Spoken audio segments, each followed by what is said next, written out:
When Amo told me that he wanted me to read a passage, I had a lot to choose from. Obviously, I have a lot of books, but I thought I would start at the beginning, which would be the first novel, Welcome to the Multiverse, Sorry for the Inconvenience. The novel starts like this. He is the lurker in the shadows of the alleyways behind the eyes of inmates in asyli for the awkward. He haunts the spaces between whole numbers. He feeds on the nightmares of those who sleep soundly because they don't know any better. He is the vaguely threatening, half-heard voice that annoys you because it refuses to speak up, even though it continually interrupts some moderately important task that, at that moment in time, should be getting your complete attention. On any given night, you can find him in the dark dreams of vegetarian butchers. He is the ache at the center of the hole in your heart before you even know the center of your heart has a hole in it that aches. He is the pre-ache. He has nothing to do with the story that follows. He doesn't know this. In fact, he would be offended by this fact if he did know it. He is the lurker in the shadows of the etc., etc. He was born to be the antagonist of a story. He'd been lurking in the shadows and all that since he was 12. He was very good at it, perhaps the best in the universe. All of that work perfecting his lurking skills deserved the reward of a central place in a story. To even imagine that he would be a minor character in somebody else's story, mentioned in the first couple of pages and then discarded like a bad memory that hadn't quite formed a pattern in the synapses of a dementia sufferer's brain, well, given all the work he had put into his craft, that just didn't seem right. That just... The lurker in the shadows of the alleyways behind the eyes of inmates in asyli for the awkward realized that he was out of toothpaste. So he hopped into his Prius. What? A lurker in the shadows of, you know the drill, can't have environmental consciousness? And drove to the nearest Maxi Multi-Mega Mart, a wholly owned subsidiary of Multinat Corp. We do retail stuff. Okay, his environmental consciousness was selective. Whose isn't? He was dressed in black with a red bow tie because he had heard somewhere that bow ties were cool. It was at the Maxi Multi-Mega Mart between the aisles for household appliances not bigger than a bread box and weasel supplies. No, the layout of the products in the Maxi Multi-Mega Mart was not eccentric. It was designed to maximize impulse purchasing. You know how it works. Haven't you ever been looking for toothpaste and thought to yourself, hey, I should get some of that weasel chow, now with 27% more human disgustingness? That the story truly begins. Boy, a woman said, can I get some help over here? The lurker with all that descriptive baggage turned to find a well-kept, pleasant enough middle-aged woman.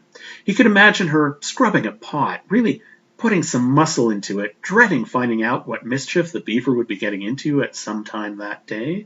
Maybe taking a pill to, take the edge off, maybe help her keep the homicidal thoughts at bay, looking towards the time the children are old enough to bugger off and leave her to a future she couldn't imagine but had to be better than the present she was living. In short, she reminded him of his mother. Except that she absently played with a space where her left earlobe should have been. And he was pretty sure his mother came with a complete set. Although, when you think about it, it would have saved her money on earrings. Can you tell me, please, the woman asked, what exactly the difference is between a Blendmaster 5000 with 17 levels and 12 settings, and a Mixmonkey 5001 with 12 levels and 17 settings? He looked at the woman blankly. Part of him wondered how a blender could be considered smaller than a bread box. Perhaps the comparison was made with the bread box on its side. But mostly he thought, is she serious? Could this woman possibly be serious? She's confusing the lurker in the shadows of the alleyways behind the eyes of inmates in the asyli for the awkward with an aisle rat in a Maxi Multi-Mart store? It's a simple enough question, the woman, impatience creeping into her voice, stated. Are you too simple to know the answer? Jesus, lady, the lurker in the shadows of sarcasm responded. Did you buy that pearl necklace, or did you mug an oyster bed? Excuse me, the woman, dumbfounded, asked. Nice pink dress, the lurker in the shadows of being on a roll continued. The 50s would like it back. This is outrageous, the woman, in a cold fury, she kept it in her freezer for just such occasions, stated. The lurker in the shadows of obliviousness didn't notice that her voice actually got softer. What happened to your ear, the lurker in the shadows that you've come to know and love continued. Get too close to your pet piranha at feeding time? The woman stared at him in anger. Now, interpretations of what happened next differ. The lurker in the shadows with poor self-preservation instincts swears that he just meant to pick a piece of lint off the arm of the woman's dress. She must have felt that his reaching towards her was some kind of threat. Before the lurker in the shadows, who maybe should have listened to his parents and taken that job Uncle Manny had offered him in his pet electroshock therapy practice, knew what was happening, the woman was standing behind him, bending the index finger of his right hand far enough back to cause him the maximum amount of pain without making him pass out. The lurker in the shadows of a destiny he couldn't comprehend didn't know what scared him more. The fact that his mother was bending his finger just enough to inflict the maximum amount of pain on him without causing him to pass out? Or that his mother knew how to bend his finger just enough to inflict the maximum amount of pain on him without causing him to pass out?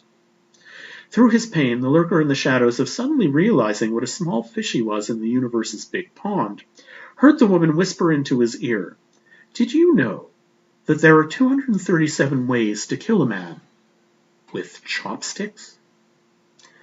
Lips trembling, the lurker, who was beginning to lose faith in the shadows, was about to stutter, no, or some other cliche that people in his situation stutter, when the woman vanished. He fell to his knees as the pain slowly ebbed out of him. A minimum wage maxi multi-megamart aisle drone noticed him, assumed he was praying to the god of weasel supplies, and left him to his worship. The lurker in the shadows of getting himself out of that damn store alive did in fact have a revelation on the floor of the Maxi Multi-Megamart.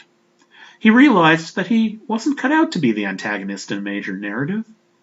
The no longer lurker in the shadows of the alleyways behind the eyes of inmates in Asylum for the Awkward wondered if he could get a small part in a children's novel. Maybe if he put on a weasel suit. Yeah, that's it. He could be a weasel. The prologue is past. Thank you very much.